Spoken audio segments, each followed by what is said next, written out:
Dans cette vidéo, je vais te montrer comment lancer un business d'entretien des espaces verts, c'est-à-dire devenir jardinier. Je vais te montrer les 6 étapes si je devais me relancer depuis zéro pour atteindre les 1000 euros de chiffre d'affaires par jour. C'est quelque chose que je fais et que n'importe qui peut atteindre sans diplôme, sans expérience dans le domaine au préalable. Donc on se retrouve tout de suite sur mon ordinateur pour voir ces 6 étapes. Donc la première étape qu'on va voir dans cette vidéo, c'est pourquoi devenir jardinier, pourquoi c'est une super opportunité en 2025 pour se lancer. Dans la deuxième étape, on va voir comment choisir son statut parce que tu verras que c'est pas si simple pour avoir les bonnes informations pour se lancer en tant que jardinier paysagiste. Dans la troisième étape, on va voir comment choisir ses services, quels services proposer à vos clients, que ce soit de la tonte, du débroussaillage, de la taille de haie, on va voir tout ça, et on va voir quel équipement acheter en fonction de ton budget. Je te montrerai comment je ferais si je devais me lancer avec moins de 500 euros, parce que ça a été mon cas, et qu'est-ce que je referais pour me lancer. Dans la quatrième étape, je vais t'apprendre à chiffrer tes premiers chantiers, tes premiers devis, et comment fixer tes prix, même si tu es débutant. Je vais te montrer une méthode qui est vraiment simple, que tu vas pouvoir appliquer sur tes premiers chantiers pour faire des devis au plus juste et que tu seras rentable. La cinquième étape, c'est l'une des plus importantes. Je vais te montrer comment trouver des clients, que ce soit des techniques gratuites ou des techniques payantes. Je vais te montrer comment tu peux obtenir des clients en seulement quelques jours dès le début de ton activité. Et pour finir, la sixième étape, je te montrerai comment faire un chantier comme un professionnel, toutes mes astuces après 2 ans d'expérience pour faire quelque chose que tes clients soient satisfaits et qui redemandent tes services par la suite. Donc avant de démarrer cette vidéo, je vais te dire qui je suis et pourquoi je suis légitime à te donner des conseils pour lancer une activité d'entretien des espaces verts. Moi je m'appelle Loris, j'ai 25 ans et ça fait 2 ans que je suis jardinier à mon compte, je travaille tout seul. Je génère entre 5 000 et 15 000 euros de chiffre d'affaires par mois. Ça dépend en fait le temps que j'y passe par semaine parce que tous les mois je ne travaille pas à 4 semaines sur 4. Des fois je prends des vacances ou je fais autre chose et d'autres activités.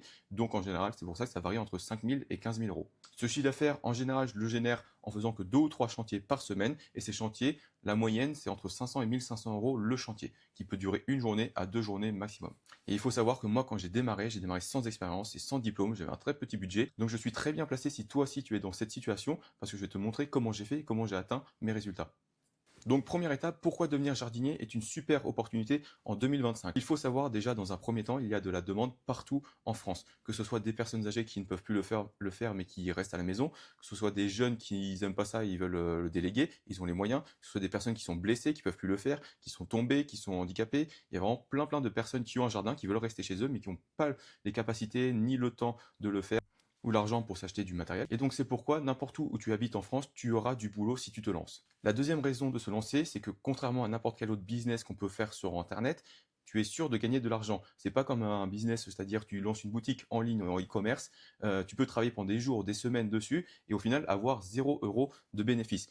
Quand tu es jardinier, quand tu vas faire un devis, que ton devis est accepté, que tu vas tailler une haie, tu vas tondre, tu es sûr de gagner de l'argent. Tu es sûr de, entre guillemets, c'est de la prestation de service. Tu es sûr qu'à la fin de ce chantier-là, tu vas recevoir de l'argent. Donc, si tu as envie d'avoir des résultats concrètement, lance-toi en tant que jardinier parce que tu es sûr d'avoir des résultats. Comme j'ai dit, il y a la demande partout en France. Tu es sûr de gagner de l'argent. Après, je vais voir, tu peux plus ou moins gagner de l'argent en chiffrant bien tes services, mais ça, on le verra plus tard dans la vidéo. Ensuite, c'est une activité qui peut être très rentable. Alors là, je sais qu'il y a beaucoup de paysagistes qui regardent mes vidéos et qui vont crier au scandale parce que eux arrivent à peine à se verser un SMIC, mais parce qu'ils font comme tout le monde. En fait, ils vendent leur temps à 20 euros, 30 euros de l'heure, et ça, c'est pas possible pour être rentable avec cette activité-là. Moi, il faut savoir, sur mes chantiers, en général, je suis entre 100 et 150 euros de l'heure. Ça peut paraître inatteignable pour des jardiniers qui sont déjà lancés, mais si toi, tu n'as pas d'idée préconçue dans cette activité-là, c'est quelque chose que tu peux tout à fait atteindre, parce qu'il y a énormément de demandes, il y a plein de gens qui sont prêts à payer ces tarifs-là, mais il faut juste savoir comment les trouver. Quatrième point, c'est que tu peux démarrer avec un tout petit budget. Moi, j'ai démarré avec moins de 500 euros. J'avais juste un taille-haie perche que j'ai acheté sur Cdiscount à 150 euros, une petite remorque que j'avais demandé à mes parents que j'avais récupérée gratuitement, et je me suis lancé comme ça avec ma voiture et un petit taille-haie et un sécateur. On va reparler du matériel, mais c'est pour te montrer en fait, il y a des méthodes pour te lancer avec très peu de budget. Cinquième point, tu n'as pas besoin de nouveaux clients continuellement. L'avantage dans cette activité-là, c'est par exemple quand tu vas tailler tu vas pas tailler, mais tu vas tondre de la pelouse chez un client. Et bah 3 semaines après, il va avoir besoin de toi encore une fois parce que la pelouse, elle a repoussé. Donc en fait, tu n'es pas tout le temps dans la recherche de nouveaux clients parce qu'en fait, tu peux te contenter de 15 à 20 clients sur un mois et tous les mois, ils te rappellent. Ou même tous les clients d'une année, même si c'est que des chantiers ponctuels, ils vont te rappeler l'année prochaine. Si tu tailles une haie au mois de mars en 2025, en mars 2026, bah les gens, s'ils ont été satisfaits de tes services, ils vont te rappeler l'année suivante. Donc en fait, c'est une activité où tu n'as pas besoin de tout le temps chercher de la clientèle. Le sixième point qui est ultra intéressant et ultra important, c'est que cette activité est éligible au crédit d'impôt. C'est-à-dire que tes clients, quand tu vas leur facturer une facture de 500 euros, ils auront le droit de 250 euros de crédit d'impôt. Et même, je vais te montrer comment faire bénéficier de l'avance immédiate du crédit d'impôt, c'est-à-dire que les clients, quand tu leur fais une facture à 500 euros, ils ne payeront que 250 euros. C'est quelque chose que peu de personnes connaissent Et c'est un gros atout quand tu te lances, ça te permet de toucher une plus large clientèle parce qu'il y a des gens qui n'ont pas forcément les moyens de se payer un jardinier, mais le fait qu'ils aient que 50% à payer, bah forcément c'est très intéressant et c'est un gros argument que tu peux mettre en avant quand tu vas mettre en place des stratégies d'acquisition client. Septième point, tu n'as pas besoin de diplôme. Ça, c'est une idée reçue que beaucoup de gens ont ou pensent pour devenir jardinier et paysagiste, il faut un diplôme. En France, il n'y a aucune loi qui t'oblige pour créer une entreprise d'entretien d'espaces verts d'avoir un diplôme. Tu n'en as pas besoin, tu peux te lancer avec aucun diplôme. Alors, ça fait grincer des dents ceux qui ont des diplômes et qui sont jardiniers et paysagistes, qui ont passé 2 ans, 3 ans, 4 ans à faire un diplôme où ils n'ont même pas appris à gérer une entreprise et qui après se génèrent à peine un SMIC après 1 an, 2 ans d'activité. Toi, je vais te montrer sans diplôme comment te lancer et gagner bien plus qu'eux parce que tu n'as pas des idées préconçues de ce marché et qu'est-ce qu'il faut faire avant de vendre ton temps à 20 euros ou 30 € l'heure, ce qui n'est pas possible. Et dernier point, je trouve que c'est une super opportunité pour les personnes qui aiment travailler dans la nature, qui aiment être dehors, qui n'ont pas envie d'être derrière l'ordinateur toute la journée et qui aiment travailler avec leurs mains. C'est quelque chose qui est super satisfaisant comme activité. Moi, je prends énormément de plaisir à faire cette activité-là. Je sais qu'il y a beaucoup de gens, ça pourrait les intéresser parce qu'ils ne sont pas faits pour être derrière l'ordinateur, pour être assis toute la journée. Ils aiment être dehors, ils aiment être au contact de la nature. Et c'est pour moi une super activité à lancer si tu es dans cette situation-là. Donc maintenant que tu sais que c'est une super opportunité de se lancer dans cette activité-là en 2025, il va falloir que tu choisisses un statut.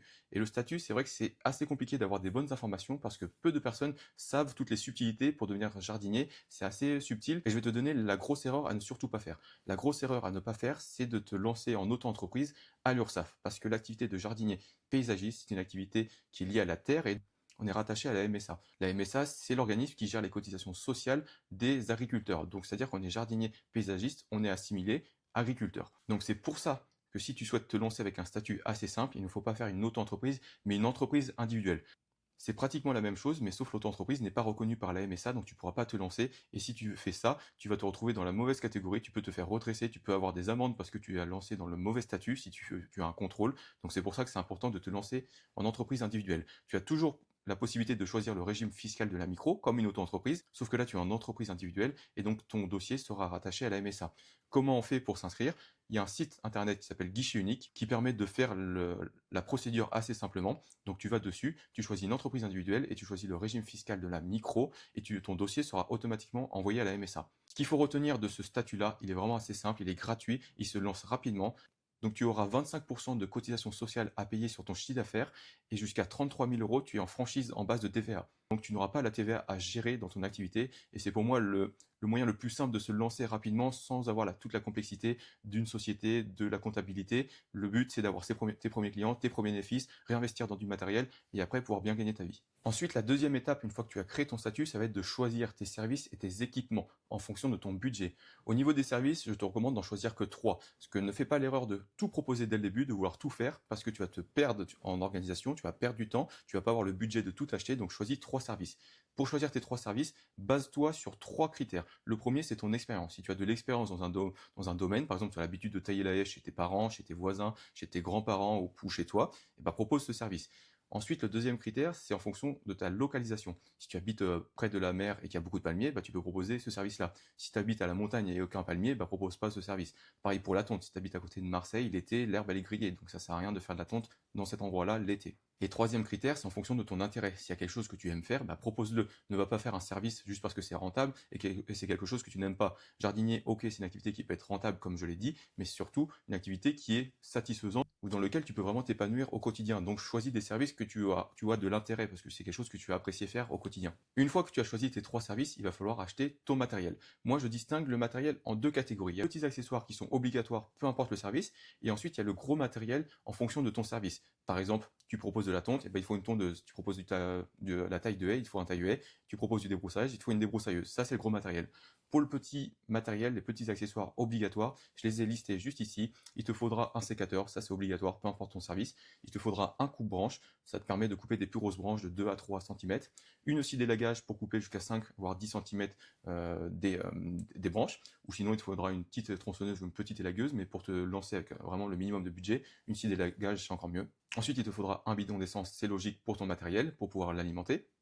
Et les dernières choses à ne pas oublier, c'est les EPI, c'est les équipements de protection individuelle. Dans les EPI, qu'est-ce qu'il te faut? Il te faudra un casque pour te protéger des oreilles du bruit, parce que tu vas utiliser des outils thermiques qui font beaucoup de bruit, donc pour ton édition, pour te protéger, c'est important d'en avoir un. Il te faudra des lunettes de protection quand tu tailles des haies, une visière de protection quand tu fais du débroussaillage, et il te faudra des gants pour te protéger les mains quand tu travailleras au quotidien. Donc l'ensemble de ces petits accessoires, tu peux en avoir pour une centaine d'euros, 150 euros, jusqu'à 300 euros si tu prends vraiment quelque chose de professionnel dès le début. Mais si tu as un petit budget, avec 100, 150 euros maximum, tu peux avoir tout ça et te lancer par la suite.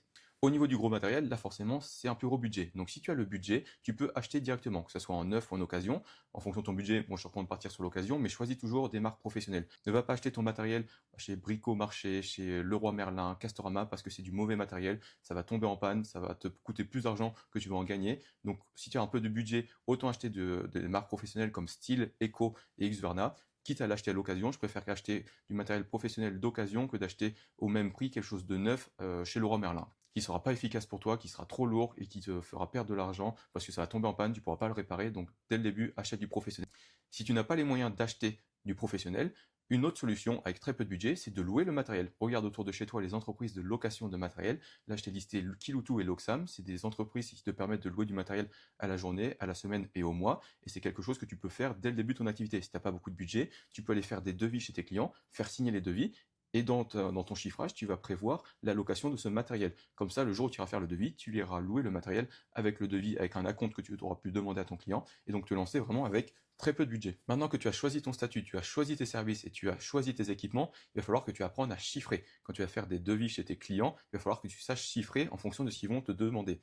Donc moi, ce que je te conseille de faire déjà, globalement, c'est de faire des devis au forfait. Qu'est-ce que c'est un devis au forfait? C'est-à-dire, on te demande de faire une taille de haie de 50 mètres, tu vas dire c'est 500 euros.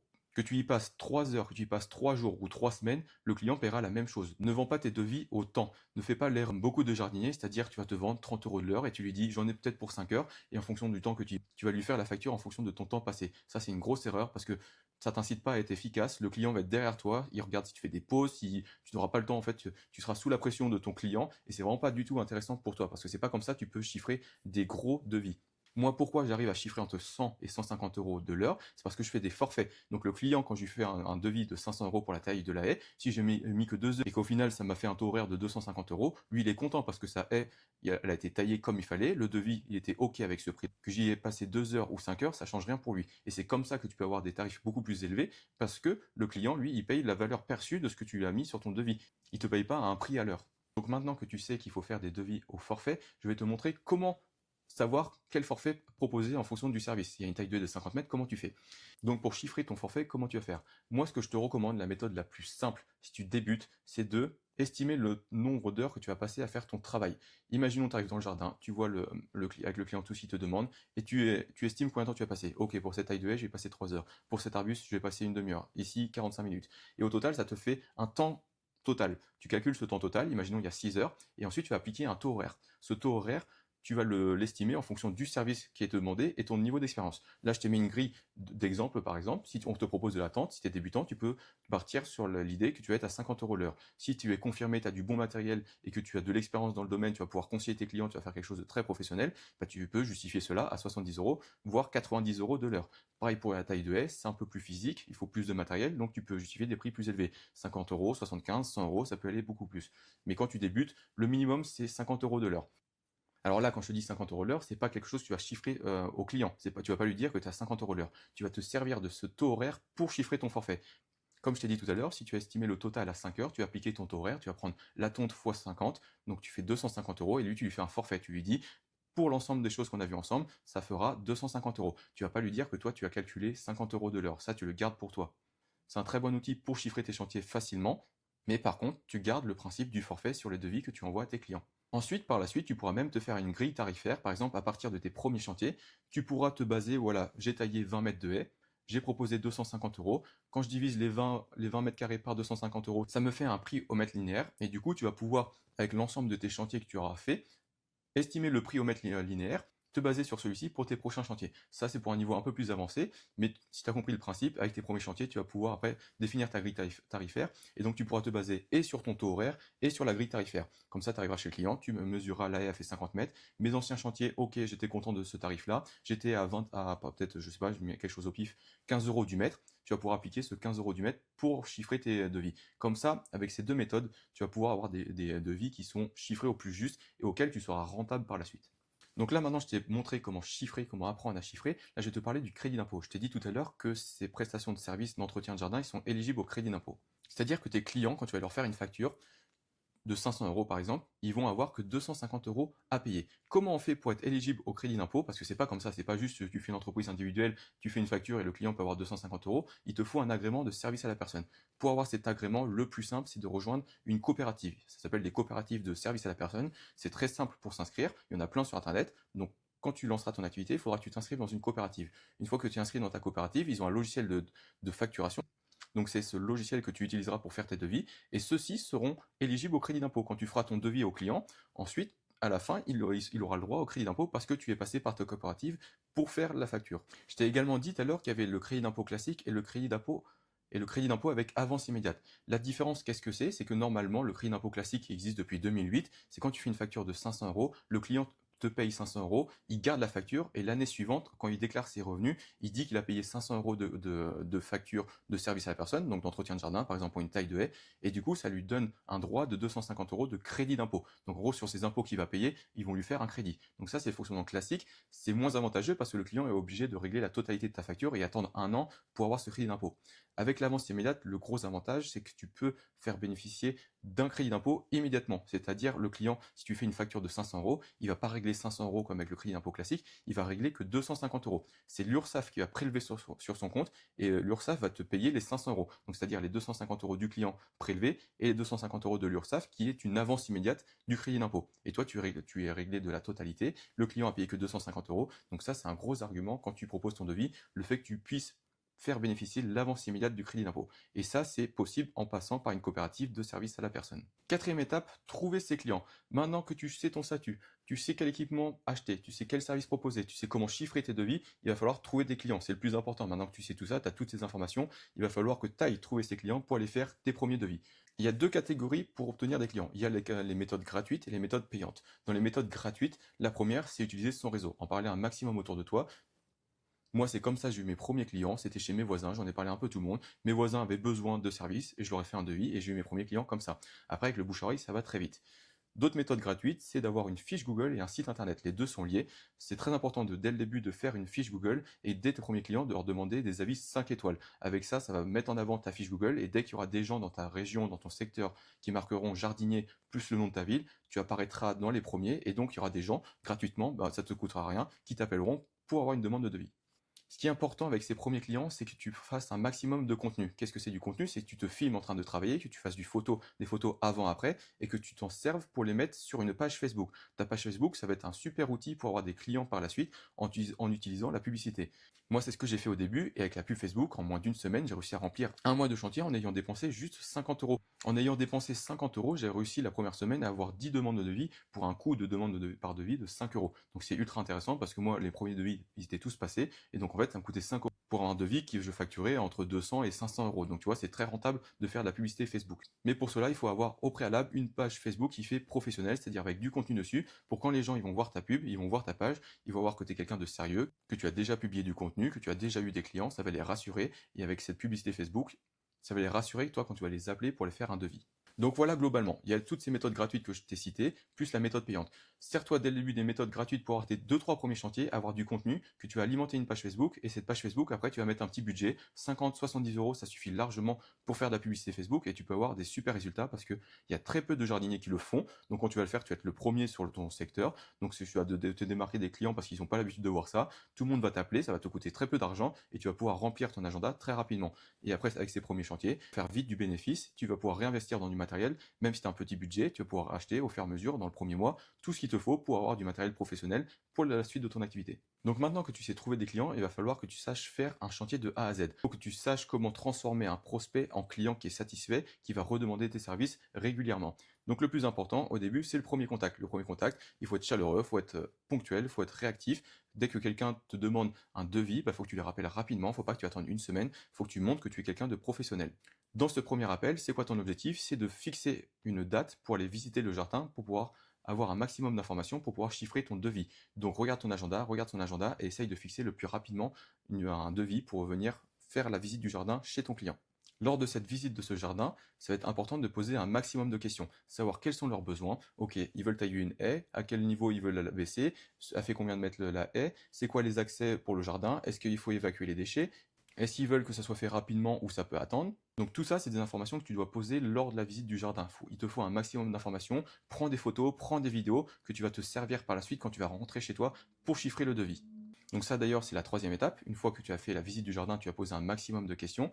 Tu vas rentrer chez toi et tu vas chiffrer le devis. On a vu ensemble les méthodes pour chiffrer le devis. Donc tu estimes le temps, tu calcules la taille de la haie, la superficie de la tonte. Si tu as déjà fait des chantiers, tu as une base, une grille tarifaire pour te baser dessus. Sinon, tu fais juste la méthode du taux horaire. Et une fois que tu as chiffré ton devis en utilisant le logiciel de facturation de ta coopérative pour que ce devis soit éligible au crédit d'impôt avec avance immédiate pour ton client, tu lui envoies par mail et tu attends une réponse. Quand je dis tu attends une réponse, c'est important aussi de le relancer parce qu'il y a beaucoup de personnes qui vont recevoir ton devis, soit ça se trouve ils l'ont même pas reçu, ils l'ont pas bien reçu, donc c'est important de les relancer régulièrement pour avoir une réponse. Quand tu as une réponse et que le devis est validé et qu'ils l'ont signé électroniquement, toi, ton objectif maintenant, ça va être de planifier ce chantier. Quand tu planifies ce chantier, tu vas les appeler, tu vas essayer de trouver une date qui correspond pour toi et pour ton client, et c'est à ce moment-là où tu vas demander des informations pour l'inscrire à l'URSSAF. Alors quand je te dis à l'URSSAF, c'est l'avance immédiate du crédit d'impôt. Via ta coopérative, en fait, il y a cette possibilité de l'inscrire à l'URSSAF, parce qu'il faut savoir ce que je disais tout à l'heure, l'avance immédiate du crédit d'impôt, c'est un service qui est géré par l'URSSAF. Donc voilà, n'aie pas peur quand je te dis il faut l'inscrire à l'URSSAF, c'est depuis ta coopérative, depuis le logiciel, il te faut juste un RIB, une date de naissance et un lieu de naissance. Ces informations-là, tu les demandes à ton client, tu as juste à les renseigner dans ton logiciel de facturation de ta coopérative et ça va les inscrire automatiquement à l'URSSAF. Une fois que l'inscription elle est faite depuis ton côté, eux ils n'ont rien à faire, toi tu n'as rien à faire et tout se fera automatiquement par la suite. Donc la sixième étape, c'est de réaliser le chantier. Maintenant que la date a été fixée, tu l'as inscrit à l'URSSAF, tout est bon, le devis a été signé. Tu viens faire ton chantier, soit professionnel, soit à l'heure, soit ponctuel, surtout soit très pro pour que les clients soient satisfaits. Le plus important, c'est que tes clients soient satisfaits. Même si c'est tes premiers chantiers, n'aie pas peur d'y aller. Tu feras peut-être des erreurs, c'est normal. Moi, ce que je donne comme conseil à toutes les personnes que j'accompagne, c'est même si tu n'as pas l'habitude de tailler des haies ou de tondre, forcément, tu vas faire des erreurs. Mais ce que tu peux te garder en tête, c'est te dire, ok, moi j'y vais avec l'objectif de faire le mieux possible. Mon objectif, c'est que ça soit très professionnel. Si je fais une erreur, je me laisse le droit, je me laisse la possibilité d'aller directement vers le client et de lui faire une remise sur la facture. Par exemple, si tu n'es pas satisfait de ce que tu as fait. Si à la fin, la haie, elle n'est pas très droite ou c'est quelque chose, voilà, tu n'es pas satisfait de toi, le client comprendra très bien si tu lui expliques voilà, que je faisais pas trop attention, je n'étais pas trop concentré, j'ai fait une petite erreur, donc je suis vraiment désolé. Je vous fais une remise directement, tu n'attends pas que ce soit le client qui te le demande, c'est toi qui viens dans un premier temps. Le client le comprendra très bien, ça fera très professionnel. Et toi, ça te permet d'avoir de l'expérience. Et la fois d'après, tu feras plus cette erreur. Et tu vas très vite, en fait, avoir de l'expérience. Et ces petites erreurs-là, tu les feras plus du tout au bout de 3-4 chantiers. Ça se trouve, même dès le début, tu peux faire quelque chose de très bien. Si tu as déjà l'habitude d'entretenir ton jardin, celui des grands-parents, tu fais certainement quelque chose de très bien. Il y a beaucoup de jardiniers qui se lancent sans expérience. Ils font vraiment mal les choses. Ils n'ont aucune honte. Toi, si tu arrives avec déjà cet état d'esprit où tu veux faire bien les choses, dans tous les cas, tu feras quelque chose de correct. Et honnêtement, ça t'arrivera jamais où tu devras faire une remise sur la facture, à moins que tu aies vraiment fait une grosse erreur, tu n'aies vraiment pas fait attention. Mais il ne faut pas que ça soit quelque chose qui te limite pour aller faire tes premiers chantiers. Ensuite, une fois que tu as fait ce chantier-là, que ça s'est fini et que tes clients sont satisfaits, tu vas pouvoir faire la facture. Envoyer la facture, ça se fait depuis le logiciel de ta coopérative. Tu transformes le devis en facture. Et quand tu valides la facture, qu'est-ce qui se passe? Ça déclenche un prélèvement automatique sur le compte de ton client. C'est l'URSSAF qui va prélever sur le compte avec le RIB où tu l'avais inscrit à la base à l'URSSAF. Et en fait, le gros avantage de ce fonctionnement, c'est que tu es sûr d'être payé parce que c'est l'URSSAF qui prélève et eux te font un virement de la totalité, donc les 50% du client plus les 50% de l'URSSAF, et tu es payé en quelques jours. C'est-à-dire quand tu fais la facture, en général, sous 4-5 jours ouvrés, tu as tes sous sur ton compte en banque. Donc ça, c'est super important parce que ça te permet, avec ces bénéfices, de les réinvestir très rapidement. Tu n'as pas besoin d'attendre longtemps avant de pouvoir réinvestir. Donc voilà, on a vu les 6 étapes pour se lancer. Si c'est quelque chose qui t'intéresse et tu as envie d'aller plus loin, tu as envie d'avoir plus d'informations, sache que j'ai un groupe gratuit où je donne beaucoup d'informations complémentaires à cette vidéo-là, que tu peux retrouver juste en dessous de cette vidéo dans la description. C'est totalement gratuit, tu as juste à cliquer sur le lien, rejoindre le groupe et tu auras la possibilité de me poser des questions directement dessus. Donc si ça t'intéresse, n'hésite surtout pas à le rejoindre. J'espère que cette vidéo t'aura plu, donc n'hésite pas à mettre un commentaire si tu as des questions par rapport à celle-ci. Sinon, on se retrouve dans mon groupe gratuit, le lien est dans la description.